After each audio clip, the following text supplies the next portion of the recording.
आज हम बात करेंगे राष्ट्रीय ओबीसी महासंघ की, जो भारत भर के ओबीसी लोगों के वैध और संवैधानिक अधिकारियों के लिए संगठनों, समाज सेवकों और नेताओं का महासंघ है। यह महासंघ सक्रिय रूप से रैलियों का आयोजन करता है, धरना आंदोलन का मंचन करता है और ओबीसी लोगों की विभिन्न समस्याओं पर संगोष्ठियां आयोजित करता है। इन गतिविधियों का उद्देश्य ओबीसी समुदाय का सामाजिक, शैक्षणिक, आर्थिक और राजनीतिक सशक्तिकरण सुनिश्चित करना है। महासंघ भारत और विदेशों में भी ओबीसी के अधिकारियों को लागू करने के लिए कड़ी मेहनत कर रहा है। इसी विषय को मद्देनजर रखते हुए राष्ट्रीय ओबीसी महासंघ की राष्ट्रीय अध्यक्ष डॉक्टर बबन राव तायवाड़े ने आज नागपुर में एक प्रेस कॉन्फ्रेंस ली। आइए जानते हैं उन्होंने क्या कहा।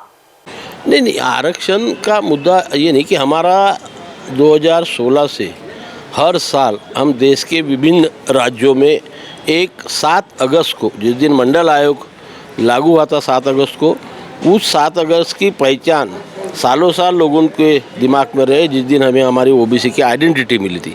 और इसीलिए हर साल 7 अगस्त को देश के विभिन्न राज्यों में जाकर हर एक राज्य के ओबीसी को इकट्ठा करके जो ओबीसी समाज के प्रश्न हैं उस पर चर्चा होती है और वो सुलझाने की केंद्र सरकार को रिक्वेस्ट की जाती है।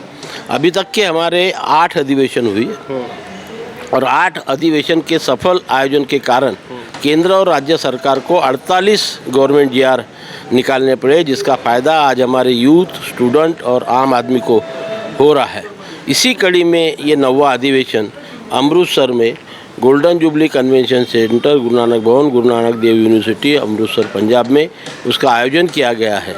और इस आयोजन में इसका उद्घाटन माननीय हंसराज जी अहिर, जो एनसीबीसी के चेयरमैन है, हमारे प्रतापराव जाधव केंद्रीय मंत्री है, रक्षाताई खड़से केंद्रीय मंत्री है, हमारे यहाँ के खासदार प्रतिभादाई धानोरकर, एनडी किरसान, ये सब खासदार रहने वाले हैं, विजूभाऊ वडेट्टीवार विरोधी पक्ष नेता रहने वाले हैं, महादेवराव जी जानकर रहने वाले हैं, नाना भाऊ पटोले, चंद्रशेखर जी बावनकुळे तेलंगाना के खासदार रहने वाले हैं, पंजाब के खासदार और आमदार रहने वाले हैं, राज बब्बर जी आने वाले हैं और इम्तियाज़ जलील साहब भी आने वाले हैं। तो इस तरह से सारे स्टेट से हम लोग खासदार और गोवा के मंत्री आने वाले, वो लोग उनको हम इन्वाइट करके उनके सामने हम लोग ओबीसी समाज की जो समस्या है, ओबीसी समाज के जो प्रश्न है वो डिस्कस करते हैं और उस तरह के रिजोल्यूशन पास करते हैं।